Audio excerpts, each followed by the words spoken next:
Thank you very much, Chairwoman Napolitano and Ranking Member Rouzer. Thank you for giving me the opportunity to speak today to ask that the subcommittee give the fullest consideration to my Water Resources Development Act requests.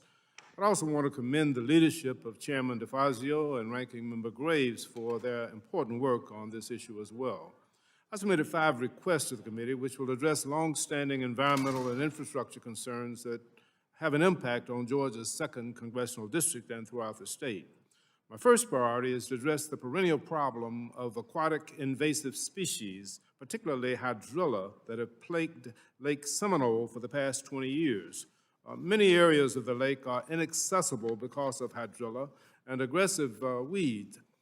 It negatively infects water quality, the economy, the biosphere, and local businesses.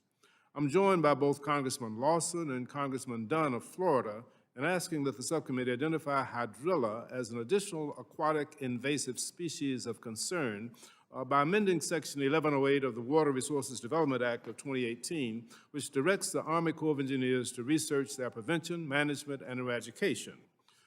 Adding hydrilla to the list will emphasize the range of aquatic invasive species that plague the U.S. waterways, as well as it will focus the Corps of Engineers' attention on hydrilla, a particularly pernicious plant.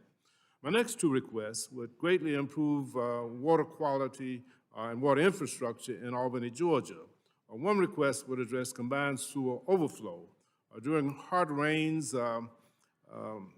millions of gallons of sewage mixed with hundreds of millions of gallons of rainwater, and this results in an unhealthy discharge into the Flint River. While the city's made progress separating the overflow, they would benefit from federal support of separate sewage from the rainwater. For this project, I'm requesting an authorization of $105 million in funding for this environmental infrastructure project. The next project for Albany involves the city's floodplain. July marked the 27th remembrance of the 1994 flood, which was a 500-year flood that literally submerged Albany and separated the city with floodwaters from the Flint River. The Albany State University campus was up to its rooftops and, of course, followed 4 years later by another 500-year flood that had the same results. The people in Albany still remember the tragedies that resulted from that. And so Albany still being flood prone, we're asking that the subcommittee support my request for a study on the feasibility of modifying the landscape to reduce the city's potential. My 4th request focuses on Georgia's maritime shipping infrastructure. As Dean of the Georgia Congressional Delegation, I join my friend and colleague Buddy Carter in requesting a study to determine the feasibility of widening the Savannah Harbor to accommodate a greater throughput of large vessels to ensure that the South's busiest port can keep pace with the ever-growing demand for maritime shipping.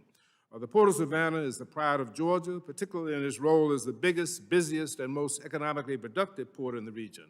The Savannah Harbor Expansion Project has completed many of its milestones since construction commenced in 2015. However, the existing federal channel still cannot adequately support the influx of newer, larger vessels that are calling on the port. Further improvements to the Savannah Harbor will undoubtedly spur economic activity in Georgia and the broader Southeast region.